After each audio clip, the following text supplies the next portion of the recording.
أعوذ بالله من الشيطان الرجيم بسم الله الرحمن الرحيم الحمد لله رب العالمين والصلاة والسلام على سيدنا محمد وآله الطاهرين اللهم صل على محمد وآل محمد وعجل فرجهم.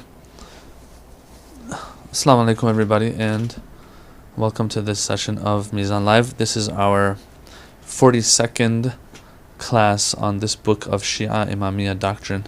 Alhamdulillah. Those of you who are following, as you know, we made it to the section of the book where Ayatollah Subhani speaks about controversial issues and issues that have to do with the Shia and the Shia are known for, and sometimes people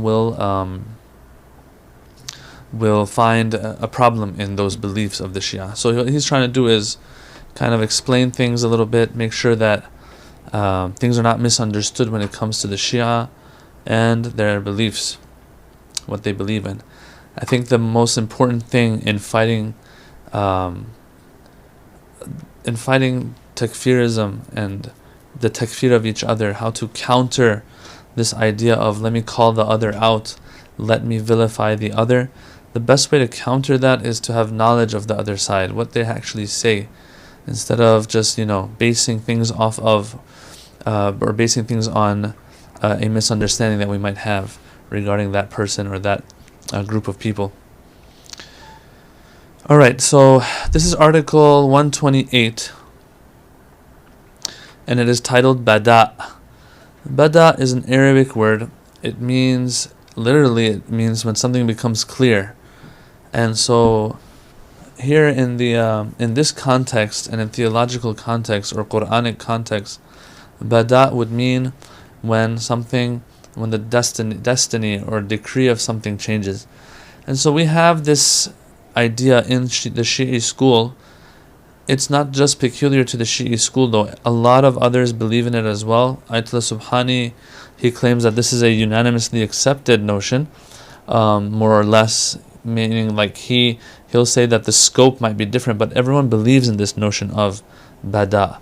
So we want to discuss what that means, see what that means, see what the problem is that some people might find in this aqidah and belief, and see if we can resolve this issue or explain it in a way that is clarified. Alright, so he says on article 128, as I said, the divine decree as regards human destiny is of two types. A, it is a definitive and unconditional destiny, which is not susceptible of any kind of alteration. Okay, so he says there's one type of destiny that you just can't change, no matter what. And then there's another destiny, an open-ended and conditional destiny, which, in the absence of certain conditions, can be altered, such that another destiny will replace it. Okay, so that we have two types of destinies here. Or I would say two types of divine decrees. Taking this into account, let us note that all groups in Islam regard Badaa as a tenet of the faith, even if not all actually use the term. Okay, we'll talk about this later. Even the term Badaa, some people have an issue with it. We'll talk about that towards the end of the lesson. But this quibbling over terms does not detract from the proposition itself. For what matters is the meaning of the essential content of the term and not its name. Okay, whatever you want to name it that. You want to call it Badaa, you want to call it change in circumstances, you want to call it change in decree. Whatever you want to call it, call it. He makes a good point here. Sometimes people are fighting over the name of something, while the more important thing that they need to focus on is what the essence of that thing that they're fighting over, not the name of it. And what is for sure is that lots of times, just because of a certain name that is used, a certain title that is used for a certain notion, that is what causes problems for others to misunderstand it. While if they had a better understanding of what the term is referring to, they wouldn't have such an issue.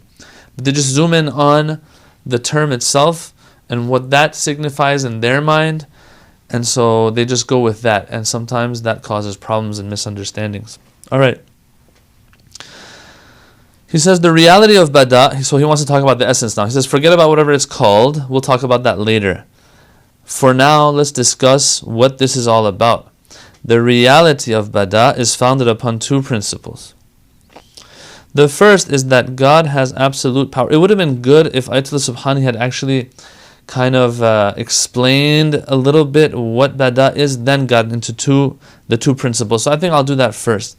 Brothers and sisters, sometimes, yes, it seems like things are moving in a certain direction, circumstances and the situation is going to be such that this result will be yielded, such and such result will be yielded, right?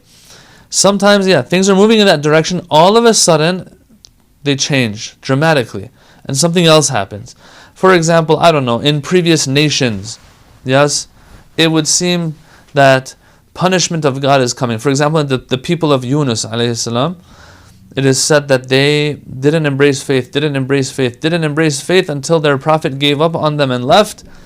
And then when the signs of punishment were kind of coming together, and it seems like Allah is about to punish them, they actually embraced the faith. And so Prophet Yunus returned to them later. We all know the story behind that. Anyway, things like that. It seems that, I'm going to be actually, end up in a certain way, and then all of a sudden things end up another way. So for example, I don't know, on Ashura, for example, someone might be against Imam Hussein, and this person is doomed forever, yes, and will probably face eternal damnation in the hereafter. Yet, because of a decision they make, things change, and this person becomes one of the companions of Imam Hussein, and ends up giving his life in the way of Imam Hussein, and enjoying ultimate felicity in the hereafter versus eternal damnation. So there is a bada that took place here, as if there's a change in course of destiny and fate that happened here. Alright, so that's what it is. Now we'll talk about this. We need to talk about this because nothing seems too problematic so far about it.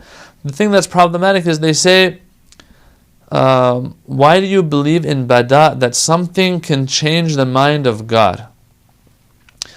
Or God changes his mind on something. If God is all wise, all knowledgeable, all powerful, he shouldn't have to change his mind on things.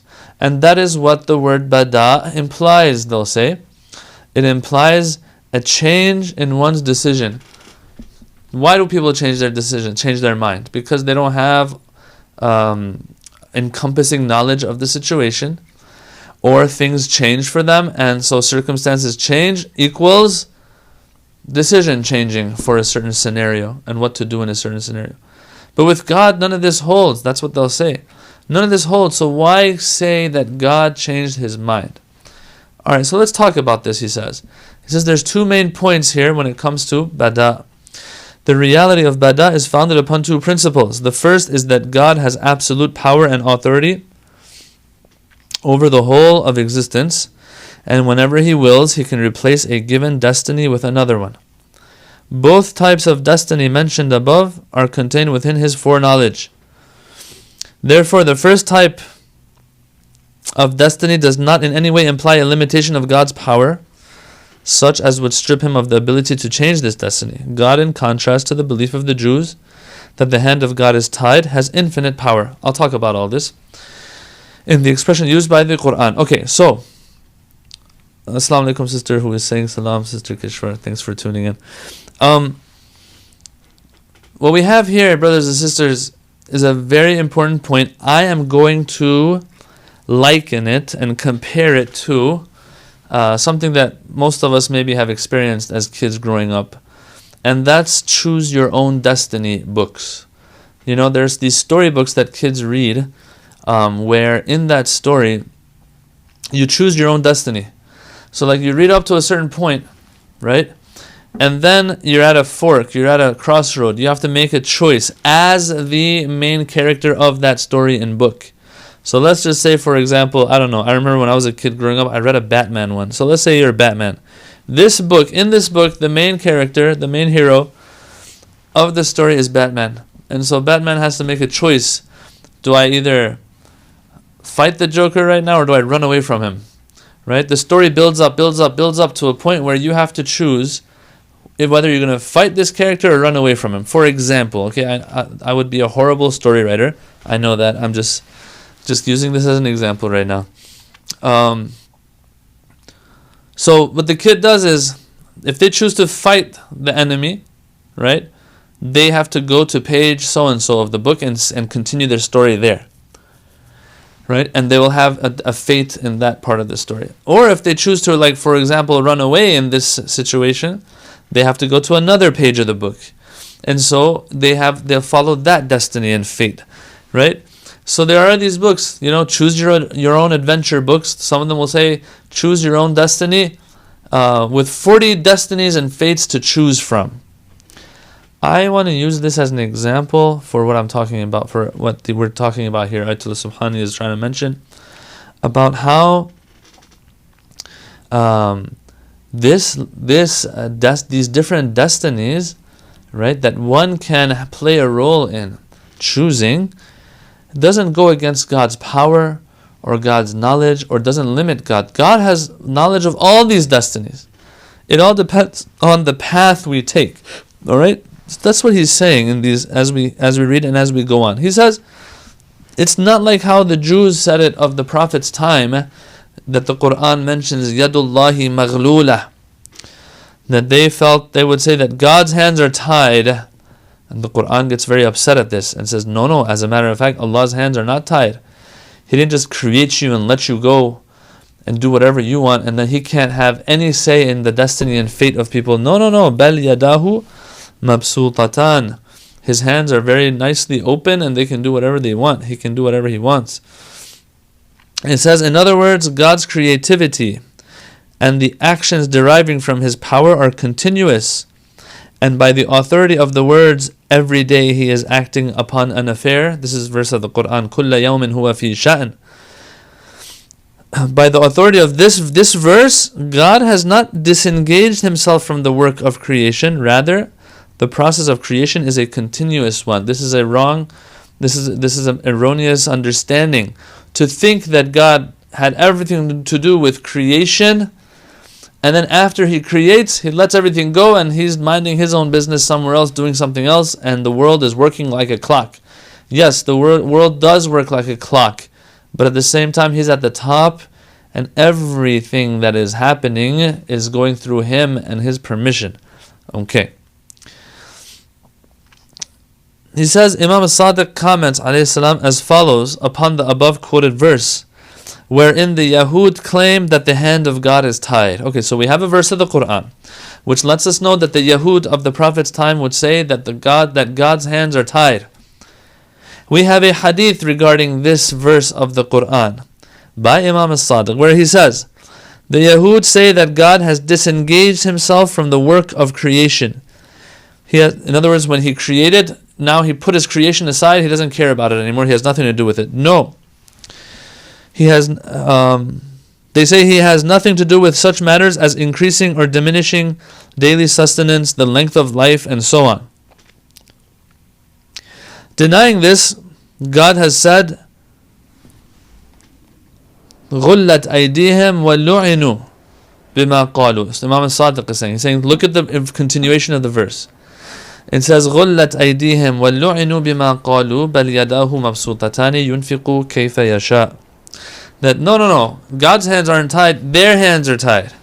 And they are accursed for saying so. You make claims about God when you don't know what you're talking about, gets you in trouble. The Imam is saying that they got themselves in trouble for saying something that they knew wasn't true about Allah. Nay, His hands are spread out wide, and He does whatever He needs to do. He bestoweth as He will. Surah Ma'idah verse 64. Then Imam as-Sadiq adds, do they not hear the words of God?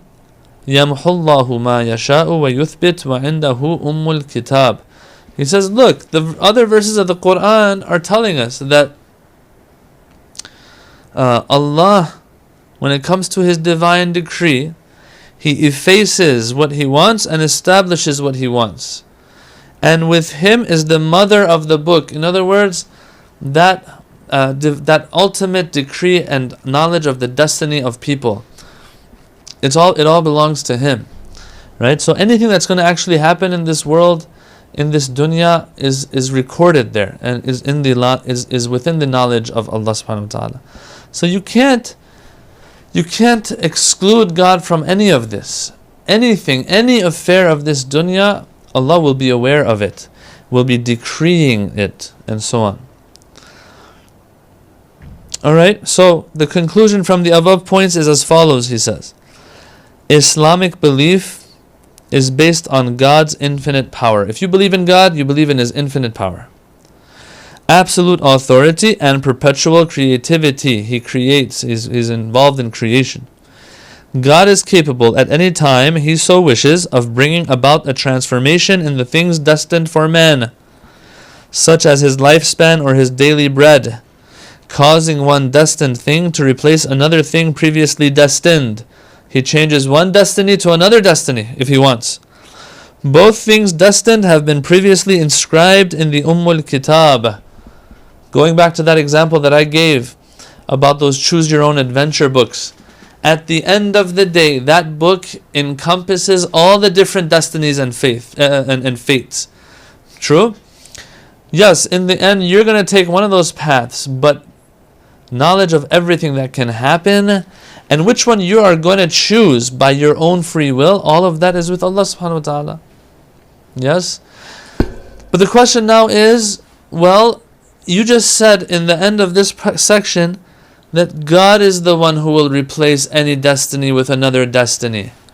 Does that mean I have nothing to do with it? Because man, if that's the case, I kind of lose hope in having any say in my future. Whether I try hard or not try hard, whether I sin or I'm an obedient servant of God. In any case, what you're saying is that it's all in God's hands. He can replace one destiny with another the way He wants. Is that true or not? That is where the second principle that he wants to discuss comes into the picture. Where he says the second principle, and this is a very important one, brothers and sisters, very important. The second principle regarding Badaa is that acts of supreme power and authority issue from God, and when He brings about the replacement of one destiny for another, it is not without wisdom and rectitude. Okay, so God is going to replace them with wisdom. Well, what does that have to do with? Some of these changes of destiny are brought about by man himself. This is important. That we understand, I'm the one who chooses the path. God is the one that now will lay down that destiny as a result of the path that I've chosen. He will lay it down for me. That's how we're supposed to look at it. Some of these changes of destiny are His decisions and His way of life. Some of these changes of destiny are brought about by man himself, who can, through his free will, his decisions, and his way of life, lay the groundwork for a change in his destiny. So this idea of it was meant to be, or I don't know, it's if God decrees something, there's no way out of it. I don't know, somehow we justify our mistakes and sometimes we even want to alleviate the pain and suffering we might be going through because of the situation we're in. In all these cases, we put it on God. It's true that yes, God is at the top of the chain of causes and effects, but at the same time, we have to understand that we play a role in all of this as well. And sometimes others might play a role in it as well. The fact that I die in a certain way, for example, because someone decides to pull a gun on me, that means my fate also was in the hands of others as well. So mankind can play a role in the destiny and fate of themselves or others. What's important is, though, Allah wants to see the reaction we have as a result of what happens and befalls us. A person who loses their life because someone else oppressed them, this is not acceptable. That person needs to resist and all that. But if they lose their life, Allah will reward accordingly and will be more lenient towards that person, as our hadiths will tell us, because that person was lost their life in an oppressed way and fashion. So what the point that he's trying, I think, is very important, and these two principles have to really come together, is that yes, on one hand, God has all the knowledge and all the power, but at the same time, we play a role. I play a role in my own destiny and fate, and even sometimes others might play a role in my destiny and fate. We have to understand, because right here people might say, well, that goes against free will. I don't have a choice if someone else wants to pull a gun on me, God forbid. True. That's true, but we have to understand the free will that is necessary for creation is the free will that I have towards my own actions. The decisions I make have to be based on free will for Allah to be able to reward or punish me accordingly. But we have to understand, other than my own actions and the free will that I have when it comes to my own actions, everything else is out of my control. You know, whether or not an earthquake happens, a tornado happens, a blizzard happens, a person pulls a gun on me, a person runs over me, God forbid. All these things, these are all, there's no free will in there for me. God has put me in this world, which is a world of matter, which is a world of material. And so things will clash, problems will arise, suffering might take place. God wants to see what our reaction based on our free will is going to be towards all these things that happen to us. So we have to understand, because this is something that I've noticed younger people sometimes bring up, that, hey, what free will? I have no say in almost anything that happens around me. Stuff happens to me, it's not my choice. True, but that's not what constitutes free will in a theological or Islamic theological context. In an Islamic theological context, free will equals I have to be able to make my decisions on my own. And if I'm forced to make decisions that I don't want to, there will be no responsibility there Islamically. God will not hold me responsible if I'm forced to eat something haram to save my life, to preserve my life, and so on and so forth. Other hundreds of examples you can think of, right? So we have to understand this, that free will only has to do with our actions. The rest, that's what the material world is all about. But having said all of that, he says, some of these changes of destiny can have something to do sometimes with my actions as well, my decisions. So for example, he says, let us suppose, for example, that a person does not accomplish his duties towards his parents. Naturally, this shortcoming is improper and will have a detrimental impact upon his destiny. Brothers and sisters, this is just an example, okay? I don't want us to think that now every time we don't fulfill our duties towards our parents, we can await a shortness in our lives or something. God cuts out a year from our life. But it is sometimes possible that this plays a role. It says, now if he should repent of his actions and thereafter diligently perform all of his responsibilities, he lays the foundations for a change in his destiny, opening himself to the grace expressed in the verse, God effaces whatever he wishes and establishes whatever he wishes. Sometimes certain things will play a role. Sometimes certain things that we do, certain good actions and bad actions, we do play a role in our destiny. For example, the night of Qadr.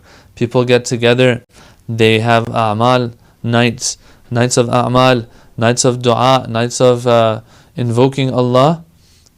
And yes, a person might change their direction of their life, the direction of their life on one of these holy nights. And as a result of that, God forgives them. And so a person that was doomed is now looking good and can have all the hope in their life. Why? Because they've changed the course of their life. Right? These things all can play a role. I do dua, oh Allah, lengthen my life, give me health. Alright, the way I was moving, things were going, I might have, fallen ill in a couple years, but as a result of my dua again and again, it's put off for a while. I give charity in the way of God. I give sadaqah. All these things can play a role. I go and visit my blood relatives, because we have hadiths for these things, that these things can add to your life. Visiting your blood relatives, or maintaining ties, let's call it, with your blood relatives. All of these things can play a role in one's destiny and fate. Okay? So, on one hand, Allah is all powerful. He can replace one destiny with another. But when is He going to do that? When certain things take place.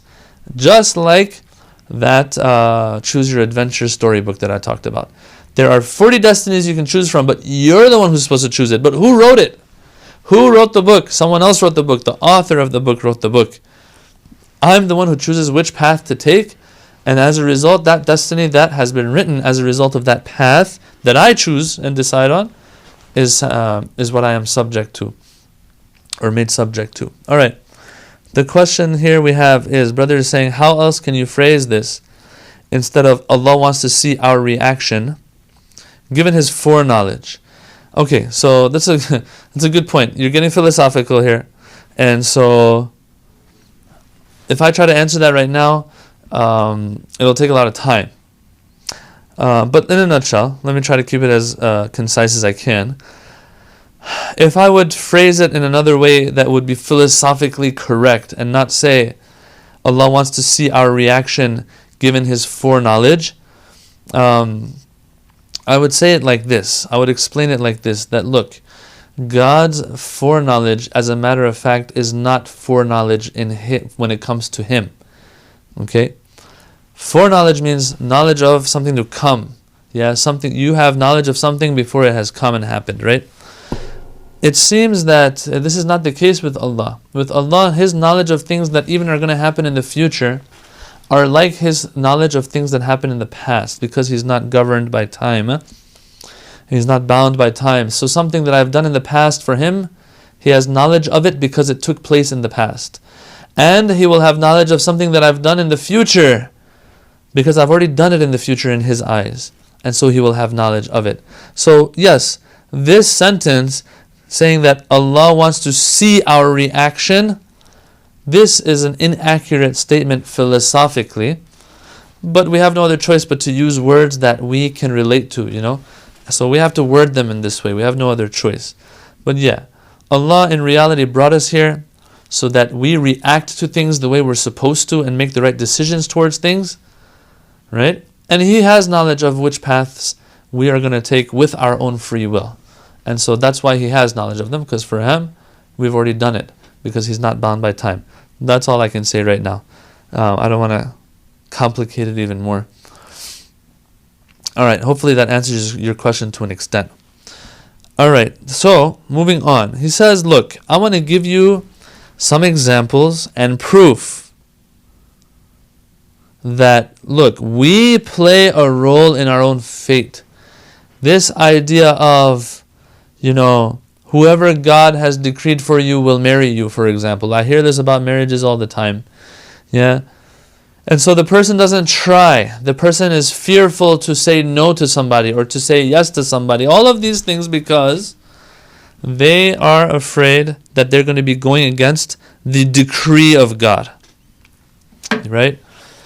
And so this causes confusion for people. And sometimes even it causes weakness in people's faith and not giving God benefit of the doubt anymore. Because they're like, okay, God is the one decreeing, right? No. God decrees what you do, what you choose. So in other words, you're supposed to try your best, figure things out in a certain given situation, right? And then put your trust in Allah and say, oh Allah, help me out in this situation. This is what I've decided. Give me your barakah. Put your magical touch on this as well. I don't like to call it magical touch. I'm just saying it for lack of better terms. All right? There is no such thing as magical touch of God. Okay? But yeah, I'm just saying that so that you get what I'm trying to say. All right. He says the first example that I'm going to give you. إِنَّ اللَّهَ لَا يُغَيِّرُ مَا بِقَوْمٍ حَتَّى يُغَيِّرُ مَا بِأَنفُسِهِمْ. This famous verse, Surah Ra'd, verse 11. It says, Allah does not change the condition of a people until they change that which has to do with themselves.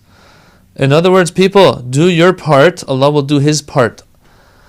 It's not about sitting back and saying, okay, Allah is the one who's Allah is the one who's decreeing, so we'll just let Him decree. That's not how it works. No, you're supposed to live. If someone looks at you from outside, they might not even think you believe in a God, because the way you're doing work, the way you're acting, seems like everything's in your hands. That's what it should look like. But you have to understand that Allah's at the top and He's the one who's going to actually implement that which you do. He's going to make sure that what you do goes through now. If I'm going to work hard, study hard, all these things I do, the natural outcome is that I'll be successful. So even a person who doesn't believe in God is going to become successful. The question is, what's the difference between that person and the person that's a believer and is working hard and is successful? The difference is up here. The difference is in their perspective. That look, one of them is doing it thinking they're the only one who is determining their faith. The other one says, I'm doing my part, Allah's going to do His part. Yeah, so there's a big difference in perspective, but when you look at them from the outside, they look like they're doing the same thing. إِنَّ اللَّهَ لَا يُغَيِّرُ مَا بِقَوْمٍ حَتَّى يُغَيِّرُ مَا بِأَنفُسِهِمْ. These people, when you look at them, they are doing hard work because Allah has told them in the Quran, I won't change you. You have to change yourself, and that's when I will allow change to happen for you. I think this is very key in the way we see things and how much work we put into things. I've seen both sides. Some people, they go so far that they think it's just them. They're believers in God, but practically it seems that they feel it's just them. Everything is in their hands. And slowly it's as if they're independent of God's decree. No. Do your part, Allah's decree is also going to come. Usually it is the same as what you have determined as your own faith through what you're doing. I keep saying faith instead of fate. Usually what God has decreed for you is what you have determined of your own fate through what you're doing. Alright? So that's one verse. Another one, he says, وَلَوْ أَنَّ أَهْلَ الْقُرَىٰ آمَنُوا وَاتَّقَوْا لَفَتَحْنَا عَلَيْهِمْ بَرَكَاتٍ مِنَ السَّمَاءِ وَالْأَرْضِ وَلَكِنْ كَذَّبُوا فَأَخَذْنَاهُمْ بِمَا كَانُوا يَكْسِبُونَ Surah A'raf, verse 96. If the people of the towns had believed and kept from evil, surely we would have opened for them blessings from the sky and from the earth. But they denied. And so we seized them on account of what they used to do and earn. What they used to earn, meaning what they would do and what they would get as a result of what they were doing. This also is a verse that's very clear in how things are, and fates and destinies are in the hands of the people. It says, look, if people have faith, those people that we would send punishment towards, if they had faith, or we sent prophets to, if they had embraced, then what we would have done was open up the doors of the skies and the earth to them, and blessings would just shower down on them. In other words, if they had done that, that would have happened, but they didn't do that, so the exact opposite happened to them. Well, that means that their fate and destiny was in their own hands. They just didn't do what they were supposed to do, and so God's not going to do anything other than what they're asking for. In other words, in their actions show that they're asking for blessings, so Allah gives them blessings. If their actions show that they want punishment, Allah gives punishment. That is the destiny you choose for yourself. But who's the one giving it to me? Who wrote out this 40 destiny script? Allah wrote it out. But I'm the one who chooses whichever one it is, and Allah is the one who will give me what I'm asking for. This is very, very important to understand. I think it's the middle ground. As I said, I've seen both extremes. Some will be so busy in this dunya in a way, when you open up their hearts, you find it's all what I do. It's all what I do. That's the only thing that's going to get me anywhere. No, put Allah there too. The other extreme, you see it as well. Some people, they will slack off, not take life serious. The guy is married, he's not going to work properly. No. In Farsi we say, as shoma harakat, as khuda barakat. You do the movement, you get a move on and get off your back. Harakat means to move. Allah will give barakah. Allah will give that quote-unquote magical touch that I said. Which, as I said before, it's just for lack of better terminology. Alright. Number 3. He says, As-Suyuti, which is from the Sunni school, is very famous. He says, in his Quranic commentary, that Imam Ali asked the Prophet ﷺ to explain the verse يَمْحُ اللَّهُ مَا يَشَاءُ وَيُثْبِتُ وَعِنْدَهُ أُمُّ الْكِتَابِ, the verse that says Allah effaces anything He wishes and establishes anything He wishes, of decree and of fate and destiny. Then Imam Ali asked the Prophet ﷺ about this. The Prophet ﷺ responded, I shall enlighten your vision and that of my ummah with the explanation of this verse.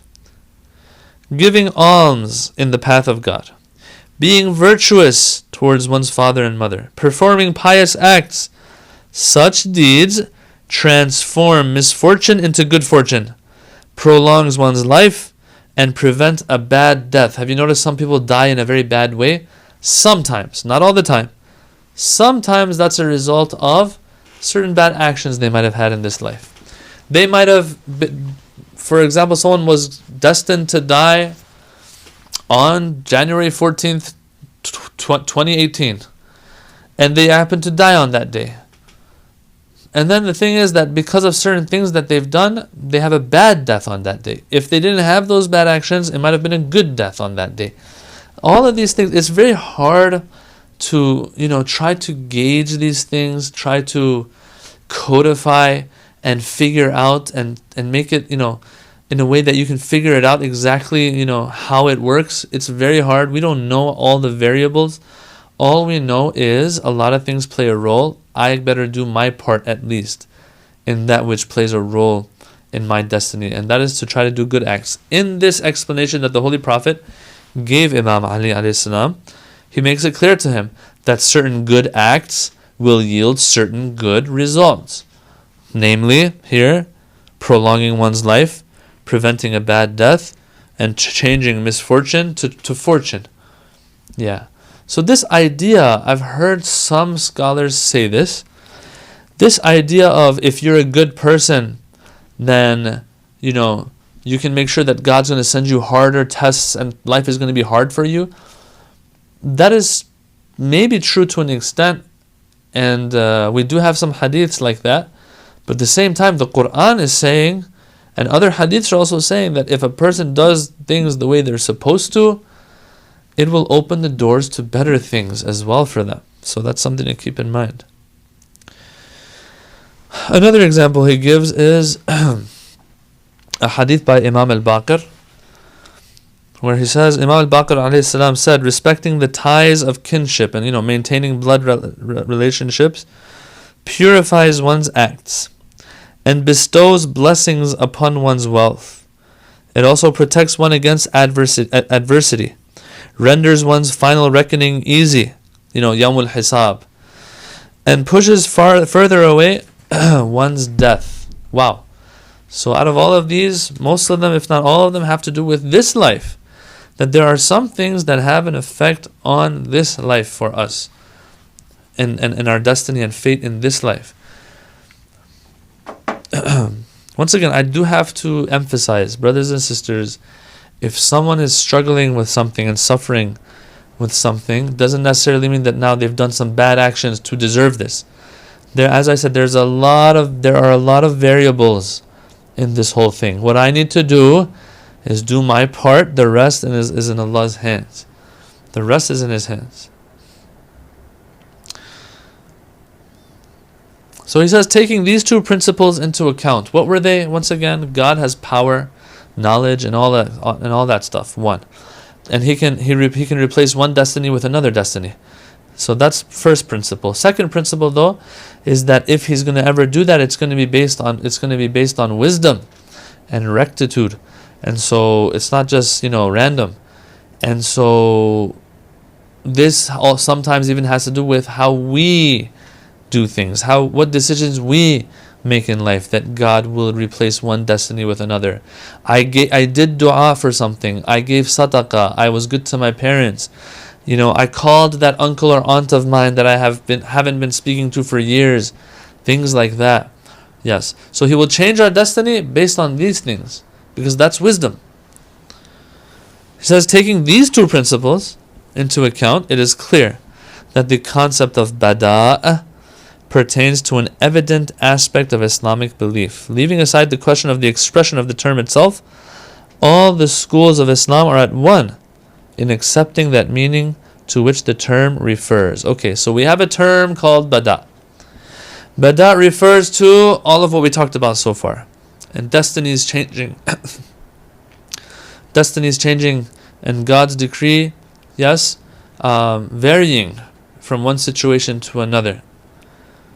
Now, the problem, let's go to the problem. The main problem, if no one has an issue with what we just talked about, which according to Ayatollah Subhani, no one does really, then why is it that some people call the Shia school out for adhering to this notion?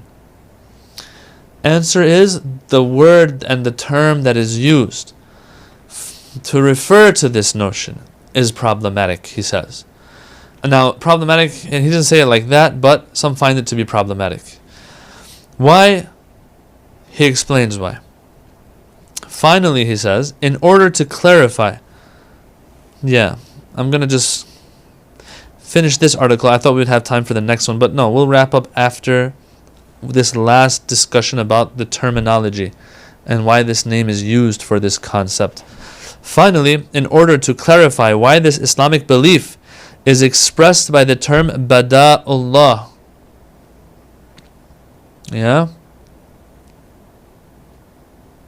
Or Bada Lillah. The translation didn't do it right. Bada Lillah, it says here. Why this is referred to as Bada? We offer the following 2 points for consideration. Those who employ this term follow the Prophet's usage of it, he says. It's not like we just made up a term. We believe that this is something that the Prophet has used. What is that? He says, Sahih Bukhari relates in his book that the Prophet said. Okay, so a Shia who might be watching this might say, why are we using Sahih Bukhari if that's not one of the reliable sources of the Shia school? Just like Al-Kafi is not a reliable source in the Sunni school. The answer is, I think, very clear. That because usually the ones who will find a problem with the title that is used for this concept are from the Sunni school, whether they're theologians or just lay people, then it is just befitting that we cite the hadith from this source that they accept and agree on. So he says here, so it's for argument's sake that he says, Bukhari relates in his Sahih that the Prophet said, in regard to 3 persons suffering from the diseases of, now here it says, let me look it up real quick. I don't know what this is. It says, the hadith says that if the Prophet said, if people are suffering from 3 diseases, I don't know what they are, so I'm not going to read them. He says, in regard to 3 persons suffering from 3 diseases, God Almighty has brought about these diseases in order to try them thereby. Then he related in detail the story of their lives and showed how it was that God, on account of their denial of his blessings, removed from two of these persons their previous good health and inflicted upon them diseases of their forefathers. Yes. What is the wording that's used in Arabic? Alright? The wording that's used in the Arabic version of this hadith is Bada lillahi an yabtaliyahum. There were 3 people.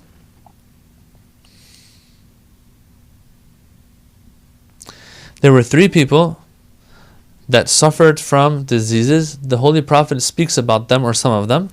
And he says the reason why they were healthy but then they fell ill was because Bada lillahi an yabtaliyahum. It became clear to Allah that it's now time to inflict them with something, to punish them, or maybe to try them. Ibtila means to either test and try, or it means to just straight up punish. So the word that's used is Bada lillahi. The verb Bada, which comes from the infinitive Bada with a hamza at the end, that's what's used in the hadith. So Ayatollah Subhanahu says, don't blame me. I get this word from this hadith, for example. That's one example he gives. This kind of usage also, he says, derives from the linguistic principle of resemblance and from conventional modes of speech in the language of the Arabs. It is customary for a person to say in Arabic when he changes his mind about something, Bada li. It became apparent to me. That is, it has changed for me in my mind. My mind has changed. Religious leaders wishing to speak the kind of language that will be understood by those to whom their speech is addressed have used this expression in connection with God. Alright, so he says, look, it is a kind of, if we put aside those hadiths we said, that the verb has been used for God, then what we have to say is that, if we put those aside, what we have to say is that these scholars and theologians who use this term, they're using it because this is what people use in their normal day-to-day talk and jargon. That's just how they say it, Oh, I changed my mind. Yeah, or else we all know God doesn't change his mind. Now someone might say, well, how dare you speak about God like this? This is God we're talking about. He's like, hold your horses, man. Hold your horses. There are verses in the Quran where God uses certain verbs to describe himself or his actions and decisions, and some might say, whoa, if the Quran hadn't said it like this, we wouldn't have said it. Yes? A few examples. It says, for example, Surah Tariq, يَكِيدُونَ كَيْدًا وَأَكِيدُ كَيْدًا, which means they plot a plot and I plot a plot. Allah says about certain people who plot against Allah and His Prophet and Islam, Allah says, I'm plotting too. Is God really plotting? No, of course He's not plotting. God has knowledge of the past, present, future, and everything. He doesn't need to plot. Or it might imply malice. God doesn't have any malice in Him. Alright, so that's one. It's just because this is just the wording that's used in such situations. God is using it for Himself as well. وَمَكَرُوا مَكْرًا وَمَكَرْنَا مَكْرًا, Surah Naml. So they plotted a plot, we plotted a plot. Once again, makr has kind of like, it means to conspire and plot against something or somebody. It kind of is a negative thing. It implies malice. Well, is that something that God is subject to? No, of course not. Surah Nisa, إِنَّ الْمُنَافِقِينَ يُخَادِعُونَ اللَّهَ وَهُوَ خَادِعُهُم. This one's interesting. Lo, the hypocrites seek to deceive God, but it is He who deceives them. So God all of a sudden now is a deceiver. No. It's just, that's just what the situation is calling for of verbs to be used. Yeah, the context. Nasullah fanasiyahum. This is the worst of them. Nasullah fanasiyahum. They forgot God, so God forgot them. Does God forget?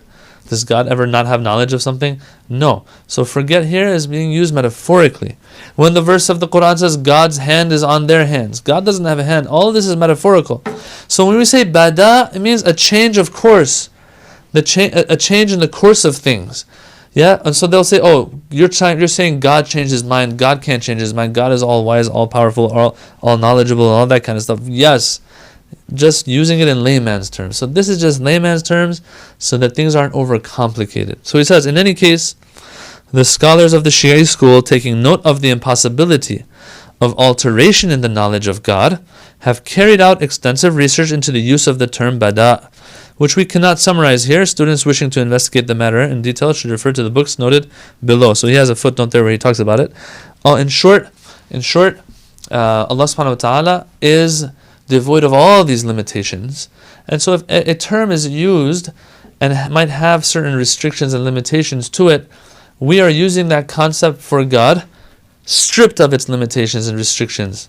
Yes, this happens every now and then. Allah uses that in the Quran as well sometimes for Himself, just because He wants to keep things in layman's terms. Next week we have the discussion of raj'ah, which is a very Shi'i concept, I'll say. And Ayatollah Subhani brings a verse of the Quran he wants to talk about to show that it's in the Quran. We'll talk about that a little bit and whether or not we feel that that's set in stone or not. And if we can move on after that, we will have another discussion as well, which is a very controversial and touchy one. And we want to see how our scholars approach that concept and keep the respect and are careful not to provoke and hurt anyone's feelings. And that is the concept of the topic of Adalat al-Sahaba. Yes, and the companions of the Prophet. Is it true that the Shia don't respect them and so on and so forth? That's something we need to talk about as well. We'll just go by what he teaches, inshallah, next week. Thank you for tuning in. Keep us in your du'as. Wassalamu alaikum wa rahmatullahi wa barakatuh.